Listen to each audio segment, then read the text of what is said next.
Welcome to a tutorial on how to fly the minicopter in Rust Console Edition. This is going to be showing you in-depth ways and the controls of flying a minicopter, and also how to do some tricks and explaining how to properly use your minicopter in Rust.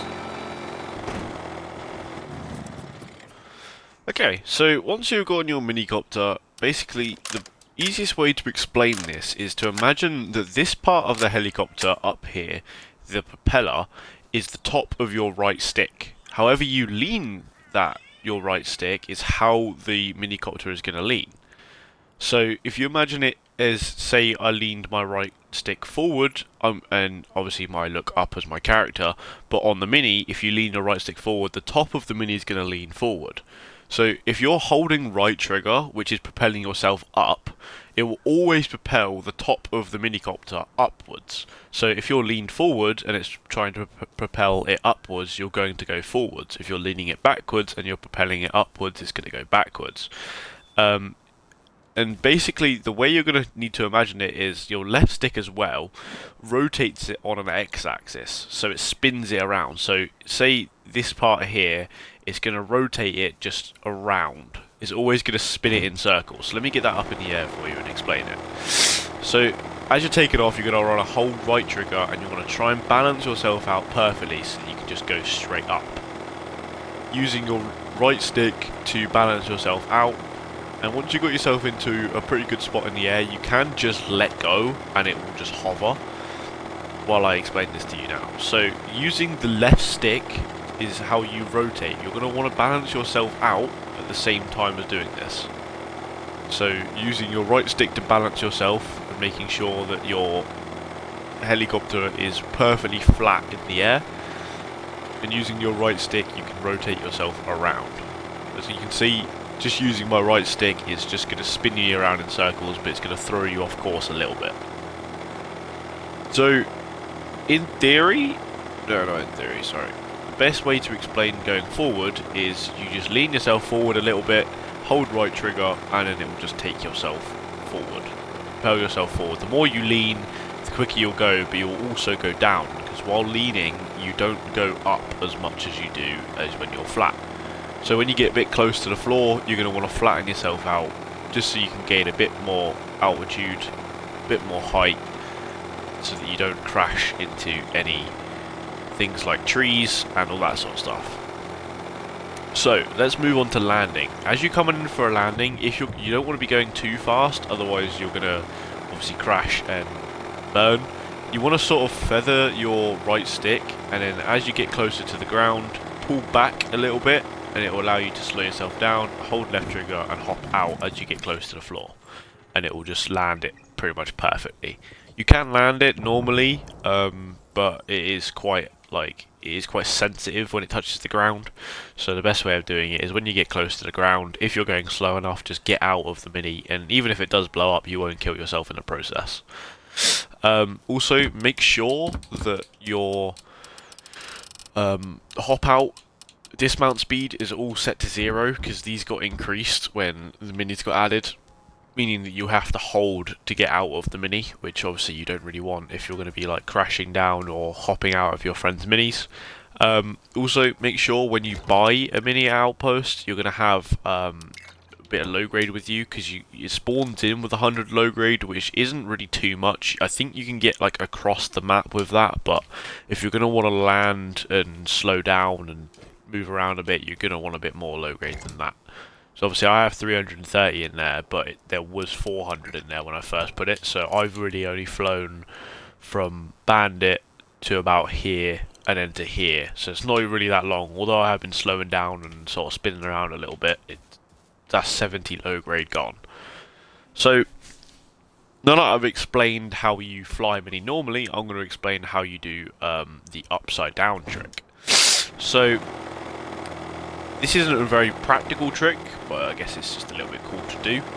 So once you're not going to want to try and do this straight away, you're going to want to get yourself like used to the fact that your right stick is the top of the mini, and you're going to want to get yourself used to the fact of balancing yourself out. Once you have, you're going to want to go pretty high up as your first attempt. You can do this lower down, but it's quite difficult to re-land it after. And what you're going to want to do is try not to go to the left or the right, because it's very difficult to balance yourself out if you go to the left or the right, if you lean to the left or the right. So what you're going to want to do is, I'm going to explain to it before I do it, because it is quite difficult in the way you think about it, but once you do it the first time it's pretty easy. So you're going to want to lean either backwards or forwards, and as you're leaning, when you get about halfway round, you're going to want to hold the left trigger, because that will then propel you backwards. Think about it that the top of your Mini, when you're holding right trigger, if it's propelling the top of the Mini up, if it's upside down, you're just going to go down. So if you're holding left trigger, it's going to propel the bottom of the Mini up. Now let me just show you that in actual flying. So I'm pretty high up in the air, so I'm going to do this in pretty quick session. I'm going to lean forward, hold left trigger when I'm halfway, and I'm going to try and balance myself out while I'm upside down. Just like this. Once you've balanced yourself out, upside down, you should stop going down. And you'll feel yourself do that by looking at all the other terrain around you. So while you're upside down, you're pretty much balanced perfectly. The only thing is if you don't do it high enough, or if you don't do it in an area where there's like not a lot of things, it's quite difficult to then rebalance yourself out and go back into being straight. As I'll show you, I'm pretty close to the ground right now, and look, I've just hit a tree. So you're gonna hit. Okay, hello. You're gonna hit things as you're gonna do it. So, like I say, just make sure you're in an area where, like, say over here, if you can be really high up. But I was on a mountain then, so it's gonna be a little bit difficult to keep yourself at that flat area. Let me just get another Mini, and I'll show you some other stuff. So once you got yourself in a pretty flat area, we're gonna do this again. So like I say, it is quite a difficult trick to do once you do it the first time, but if you do it on like a really raised area, like on a mountain like I did, you're going to hit the floor very, very quickly. You're going to go very, very close to the floor in like really quick. So if we just get ourselves up really high in the air and then go backwards this time, hold left trigger. There we go. Look how high I am in the air. This guy's trying to shoot me, I don't know why he is. Once you're like about this high in the air, you can pretty much balance yourself out and then go back perfectly straight again. And then save yourself just before you hit the ground. You do need quite a bit of room to do it, that's why you're gonna obviously wanna...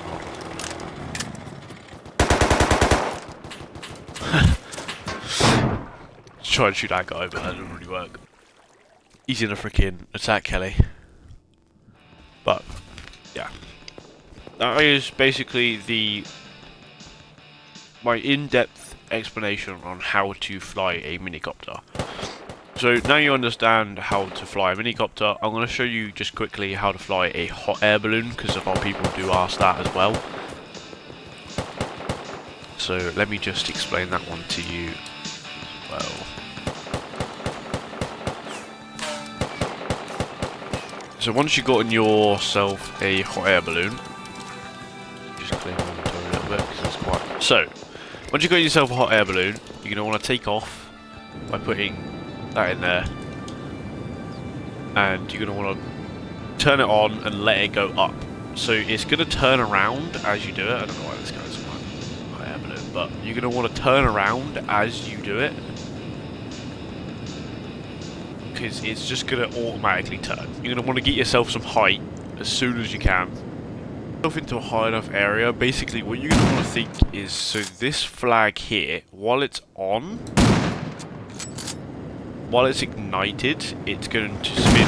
Oh, hello mate. While it's ignited, it's going to spin in a clockwise motion. Wherever this... Fucking hell, man. Wherever this is pointing is the way it's going to go. The direction it's going to go in. So if this is pointing that way, the balloon's going to go in that direction. So when you turn it off, it's also then going to go in an opposite direction. So, and then once you get this into your area you're going to go. Obviously, sometimes you're going to have to turn it off, and it's very, very fiddly with the way it works. But the best way to explain it is that wherever this way is pointing, it's going to go in that direction. While it's on, it's going to go in a clockwise direction, and while it's off, it's going to go in an anti-clockwise. So yeah, that's the hot air balloon for you. There's not really too much to sort of explain with hot air balloons, but yeah. That is literally the easiest way to explain them, and besides that, not really much else. Well, just want to say thank you so much for watching this video. I'm Cripple Jesus, and this was a tutorial on how to fly a minicopter in console Rust. Thank you for watching. If you do enjoy, please subscribe, hit the like button, and let me know what if you want any more tutorials or if you want a big wipe. I've got one coming up at the moment, currently recording for it, so stay tuned for our first new gen Rust wipe.